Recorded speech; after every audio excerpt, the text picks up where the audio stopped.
player Will.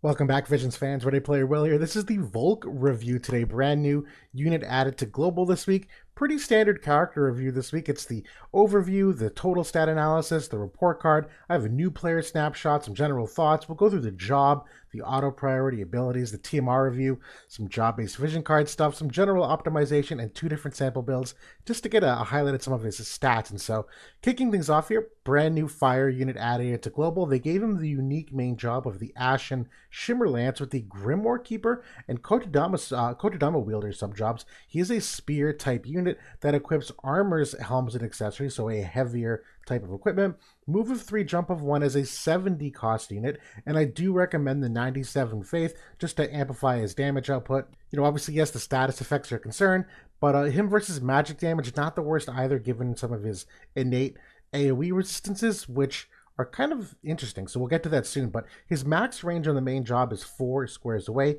He's got 2 AoE scaling and 2 single target abilities. In terms of weapon type resistances, 20% to slash, and then he's got double digits for many of these others, 15% to missile and magic, 10% to strike, and the negative 10% to pierce. And then it's from an ailment perspective, the 50% to confusion and stun, and 10% to sleep. So some more recent status ailments that we have seen in the game, obviously ones that I think a lot of players like to see just given their prevalence, but overall not in a bad spot. The mastery ability, they gave him 10% agility uniquely and 5% magic. Honestly, not that great in my opinion for the mastery ability.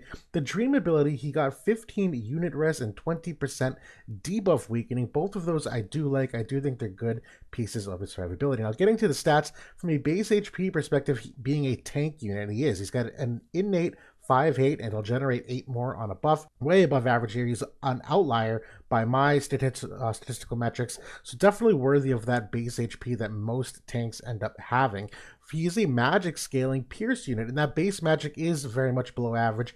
We obviously not only see this on tanks, number one, but on some of these like spear-oriented or magic-oriented spear units, they also tend to skew a little bit lower too. So base magic, not that great. He's not going to really blow you away ever with a magic stat. It's likely going to be in like the 800 to 1100 range. It's overall very low when you add everything in. The base agility, relatively average. He's actually not a bad unit from an agility perspective. It's not amazing, but it's not bad. It's average. We'll just leave it at that. The dexterity, just a smidge higher than your typical unit. He's a little bit above the median, but nothing crazy here from a base dexterity perspective. And the base luck perspective, he's just actually on the edge of this middle bucket. He's in the basically 25th percentile of luck. He's at 171. That's basically the very bottom end of where this grouping goes. So for all intents and purposes, you might as well think of him in this lower bucket where you see my cursor. Not a strong base luck unit whatsoever. Now, we transform those stats into a chart you see here, just like relative strengths and weaknesses. You know, nothing necessarily glaring to start, but once you start adding in the board nodes and the mastery abilities and things of that nature, does fall behind on a couple of these metrics. You know, interestingly enough, they give him a ton of luck on the board nodes. Most characters get anywhere from like, I don't know, 40 to 60. They give him almost 90 luck, so they did kind of artificially prop his total luck up, and his agility is definitely higher than what most units are at this stage because of that 10% on the mastery ability. So in this view of things, he looks like he's super fast, but he's really not once you build him out. Now, for the agility perspective, when you add in the main slot and sub-slot VCs, he does end up at 82 because of that mastery ability. He'll stay at 82. There's no passives to increase it. So again, not necessarily, he starts off good, but not necessarily a strong point once you start totaling in other characters that can equip agility boosting passives. And the crit hit and crit avoid, you know, that base dexterity stat seemed promising, but he's got no critical hit rate nodes on his board, and so he ends up falling way behind most units from a total starting crit rate potential. He does have a weapon that does have a very good crit build on it though, so there is something there, but it's not in a great starting spot. The crit avoidance rate definitely a little bit higher than most, but you're really talking like 5 to 10% maybe, really not that material, so it's okay. The accuracy though, this is a major weakness of his, where he's basically at average, but he's got no way to amplify his accuracy. It's not any buffs, there's no passives, really no like tricks to amplifying his accuracy, so he stays at just a couple points above average, which in this game at the moment, average might as well be an F. You really can't get away with being any lower than that. That's really the bottom threshold you could potentially be at without some kind of real big compensation somewhere else, which he doesn't have. Now, the evasion, very low end of the evasion scale here, too. That, this scales off a lot of the base luck when you add in all the luck scaling equips, which his isn't all that great. So yeah, evasion really isn't there either, which brings us to the report card. And again, him being a tank, stats really aren't the main priority for most of these units. It's really heavily dependent on the kit. But for now, the effective HP, just looking at a tank perspective, not in the broad scheme of the game, him purely versus tanks, it's not bad. It's about average. 12 defense, 2 spirit, no AoE res, 15 unit res. He does on his passive have a like 15% reduction the larger the AoE size, so it's actually average from an effective HP perspective. Most tanks nowadays will really hinge on their survivability grade though, which for him is a B+. It's not bad. He ends up at 35% debuff weakening. He's got a 20% physical damage reduction on a buff and another 30% in addition to the already 15% on a larger the area attack size mitigation. He does have re-raise and re-raise seal. He's got a 40% heal back when he falls below half health. He's got regen on his limit break. He's also got on a smaller AoE ability, a 30% defense pen and spirit pen reduction, so he can reduce the enemy penetrations that way. He does have a 7,500 HP barrier on the Grimoire sub, so there's a couple things there actually end up being pretty good from a tank survivability perspective. The damage though I think is a C. It could be high. I think it's on average not going to be high though. You can get to 40 spirit penetration on a passive. He does have Pierce Res Pen on his limit break, but that's a one-time use kind of thing. He does have magic scaling pierce damage, so sure, sometimes you catch people off guard, but overall it's kind of easily mitigatable in my opinion. I don't think damage is going to really be anything popping off unless you intentionally build him out that way. Again, that magic stat's going to be very low as you end up seeing too. And so agility, I'm also going with a C here. That base 82 versus 78. Once you start including characters that can equip their passives though, he's basically at the average. 82 versus 81, not bad. The accuracy though is a C. But again, might as well be an F. Average innate accuracy, but there's no good accuracy up. There's a guaranteed hits on the Subjobs, but the damage is just disgustingly bad. I really wouldn't rely on that whatsoever. The accuracy is really not a strong point here. The evasion is also a D here. Hardly any evade potential in my opinion. The movement, though, is an A. He does have a move and jump +1 passive, and he technically has a buff for it on the Kodadama sub as well. So a couple different options to give him some flexibility from a movement perspective. The auto ease of use, though, I'm going with a D. The AI is easy, but even then, it's really not that easy. We'll talk about that soon, but he's got two main buffs that are relatively straightforward. Should you not, do anything crazy, but the gearing, I think, is very difficult for most people, and the team building, I think, is going to be very difficult. So the auto ease of use, I think people are going to have a lot of problems getting him going. I know I personally did right out of the gate. The game disruption is a D. Doesn't have a strong niche to counter, number one. And there's lots of weaknesses as a 70 cost unit. Sometimes you can get away with it, other times no, but I'll talk more about that soon. The passives are a B+. Good enough passives to do a serviceable job, quite honestly. There's really not any bad passives per se. The counter ability is a B. It's a good damage mitigating main counter. Honestly, could be a lot worse. The overall jobbing kit, B+. Honestly, I think I'm giving him the benefit of the doubt here. It's a good concept, but really not impactful enough. I don't really think there's enough utility there. He doesn't really shine in any one particular way, and his aura is only okay. I actually don't love it. Obviously, the 70 cost is part of that. The final grade, I'm going with C here. Honestly, lots of limitations as a 70 cost tank. The buffs he has are pretty good. The utility really isn't there, though. The damage isn't really there, though. The aura is definitely a step back compared to other auras. It's not bad, but you'll see it's just not nearly as impactful as most others. And so from a new player perspective, definitely thumbs down. Do not even consider pulling him. The fire permanent pool vision cards are abysmal. They might be the worst in the game.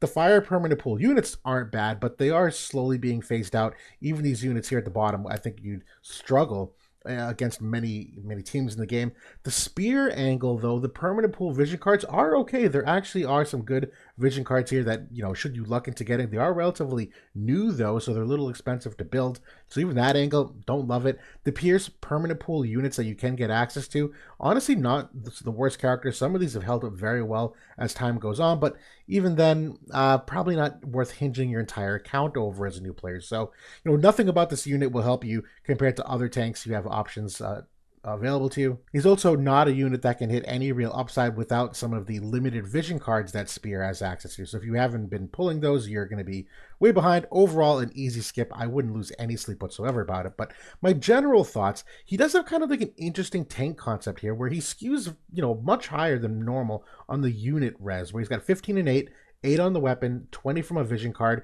25 on an ability that he'll use, that when he uses his attack, he'll gain 25 unit res. So you're talking 68 unit res there. But he also skews high on the larger the area size, reduced damage mechanic. You got 15% innate, 30% on a buff, and 10% from the Maximilian armor. If you will have that on, I do recommend it. So you're talking 55%. So, the mitigation on that area size is another kind of AoE res. So he has this kind of cool balance where you won't use a lot of unit attacks on him, but he's also got some very high area res, just in a different kind of capacity than we're used to seeing, which is nice because the AoE crush doesn't apply to this mechanic. So there's something to be said here for kind of being like new school, but I don't really know if it ends up being all that impactful. It's not bad. It's just not overwhelming. The damage, though, for me is paltry. The 40 Spirit Pen on passive, it's okay, but really not necessary right now where a lot of people aren't really gearing for Spirit. Even then, it's not a major contributor to his overall damage. There's really not a lot of Pierce mods available in his kit, or kind of like teammate buff-wise or externally. The Pierce Res Pen on the Limit Break, it's okay, but he's not a high damage unit, so it's kind of wasted on him. And there's really no imperils on the kit, so he's going to have to rely on teammates to do any kind of imperiling for him. And even then, the Pierce attack penetration, the Pierce attack imperils we've seen really don't end up blowing anyone away. So even with those external imperils, I don't really see, a lot coming from here, given the new bar of units that we're seeing here in the 4th anniversary. Now, I personally have bad experience with 70 cost tanks, even at max reincarnation. My Whisper and my Grifford are both max reincarnated. I've never been able to use either of them successfully in regular Guild War. It's only been limited Guild War where occasionally I get some value, and that's with them at max reincarnation. So I'm kind of scorned by the 70 cost tanks, and I think Volke suffers in many similar regards that they do. Honestly, poor accuracy without any kind of good guaranteed hit or non-accuracy based utility. There are some characters that have like TP skills that if the hit rate's too low, they'll use this like TP skill that typically has a status effect on it. That doesn't exist here. I wish it did. There's not really any good buffs either. I really don't like anything about that mechanic and what they've did with them. The Subjobs to me are very bad. We'll talk through that soon. The AI does seemingly prefer to heal over other buffs though when low health, which is interesting for second Guild War fights, where in my testing so far, he will prefer to heal himself rather than use one of his main like tank buffs, which I think is kind of interesting. I am curious to see mid-fight how that ends up working out. That actually could be a secret niche for him. But beside cost limited content, I really don't think he's good enough for limited or for regular Guild War going forward. And so going through the passive abilities here, the whole job, Crimson Defender is by far the best passive here. You will always have this on. It's the debuff weakening, it's the hate, it's the mitigation. I think it's a toss-up here whether you go clandestine reading or wings on fire. Obviously, I think the spirit penetration is very important, but we are in an area right now where not a lot of people are gearing for spirit because we're in a physical heavy meta. So in that instance, wings on fire, not bad for that move and jump +1. A lot of tanks, we love to see that so they can get some proper spacing from their team. Then again, he's an aura-based tank, so you don't want him outpacing the units nearby him. You want them to all stay relatively congregated. So all in that effect, Grimoire, Keeper Mastery, maybe not a bad 4th option here to get the HP and magic, but his magic, base magic stat isn't great. They're okay, not amazing. The counter ability here, Quick Shield, is only for slash and magic damage. It's a 70% proc rate though, and they'll reduce the damage by 30%. So in those two types of damage, which are kind of common nowadays, obviously, that's actually not the worst counter ability, but there's a lot of reduced counter chance at the moment, so this 70% is really going to be a lot lower.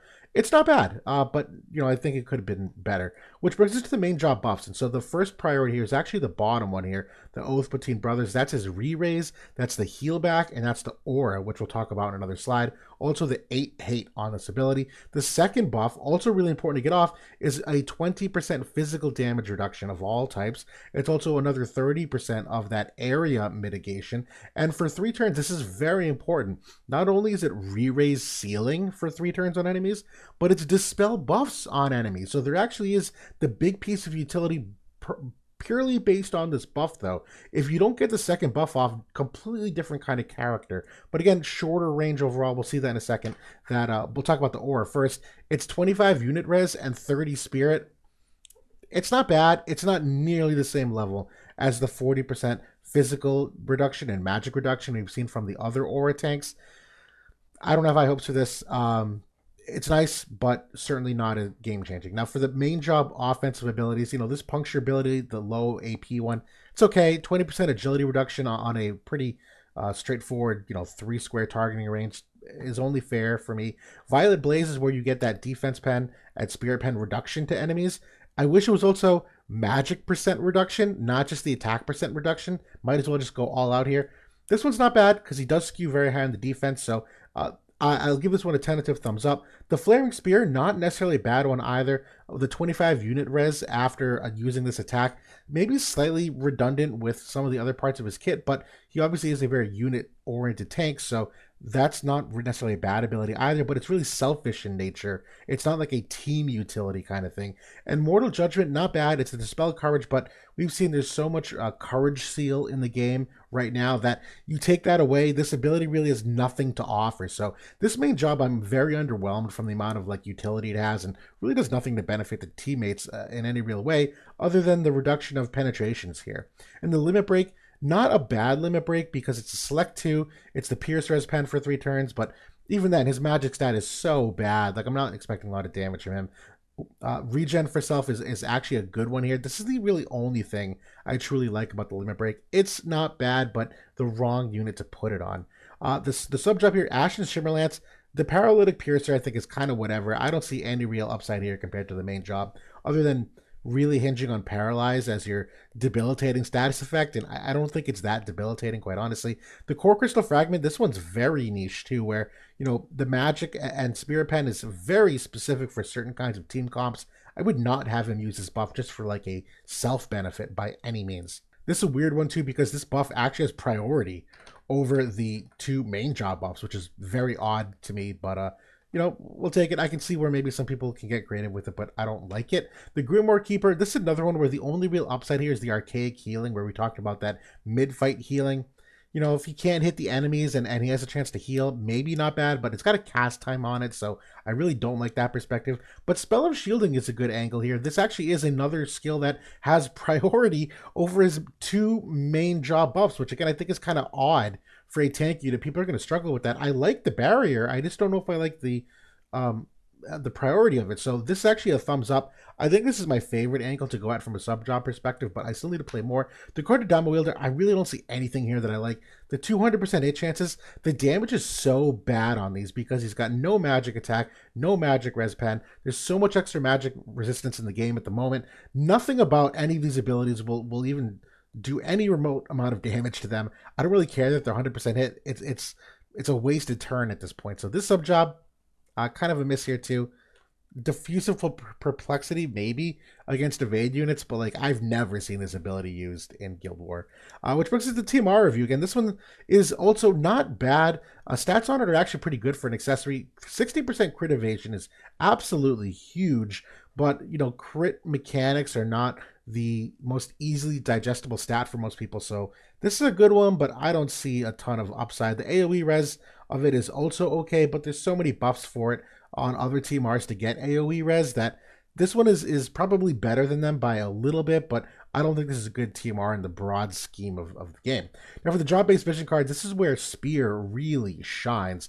They're likely the best group in the game for job-based vision cards. You have 6 different types of overlaps here with other teams that Spear fits in very well to. I'm actually disappointed that Volke isn't better, because I think as a tank, being able to put him in a variety of these teams would add some interesting angles, but he doesn't have any good team utility, so I don't think he really brings anything to those teams. So I really see him in a mono Spear team or nothing, quite honestly. The general optimization, his weapon is the best, I think. Dragon Whisker is certainly another option. For equipments, I like the Maximilian armor best, but Brigandine and Alex Ring certainly are very competitive competitive options. Also, the Espers, Greater Demon, Dark Siren, and Phoenix are three of my favorites in the current meta for tanks. Just what they have for accuracy and strike res and defense nodes. Phoenix in particular has the water res and the ice res on it, so I like that one. And honestly, not a TMR unit. I would not be using any TMR abilities on him. I think he's got between those three potential buffs in his kit more than enough to work with. The TMR for me is just something for extra agility. For the sample builds now, though, the first one is a mono fire team, and I think it's a very bad team, quite honestly. I'm really looking at this just to ballpark some of the stats of where he ends up. You can flex some of these vision cards, but this isn't far off from what you get from a normal mono fire vision card team. He's, just past that 13,000 HP, which is a promising start. 71 defense, certainly very healthy. Only 859 magic here. It is because I have the Death Machine vision card on him for the AoE res. You probably could go with like a Holiday Party instead for the AoE res for the team, but even then, his magic stats at like 1,000. It's really not all that high. The agility is not bad at 109. The unit res and AoE res is very underwhelming considering he is a tank. Most tanks are much higher than that nowadays. There's no AoE buff in the kit. I don't really like this build for him whatsoever. From a modifier perspective, again, if you're going for that, like, how much damage does he do? It's not bad. You're looking at like 110 for total mods. It's fine. 50 Spirit Pen, 10 Pierce Res Pen. The 50% debuff weakening certainly is nice. His effective HP, though, is very bad, though, overall. Now, I know there's other survivability metrics, but just for comparison, Old Doa last week was like in the 60,000 range for effective HP and 100,000 with her heal back. There's not enough unit res and AoE res to really justify higher effective HP, despite the fact that he's got the 13,000 HP.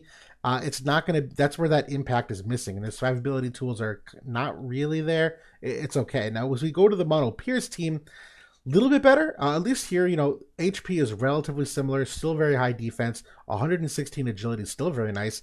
Still does not hit that 1,000 magic mark, even with a vision card that has a little bit of magic stat on it. Overall resistances are better, 46 unit res and 32 AoE res, so he's a little bulkier in that regard. But overall, the rest of the stats here, I'm not in love with. I don't really see a huge value add is in putting him here as opposed to a different spear unit where that group is bulky enough as it is that I don't really think they need a tank as much as some other classes do. I don't know. I guess I'm a little just jaded overall too.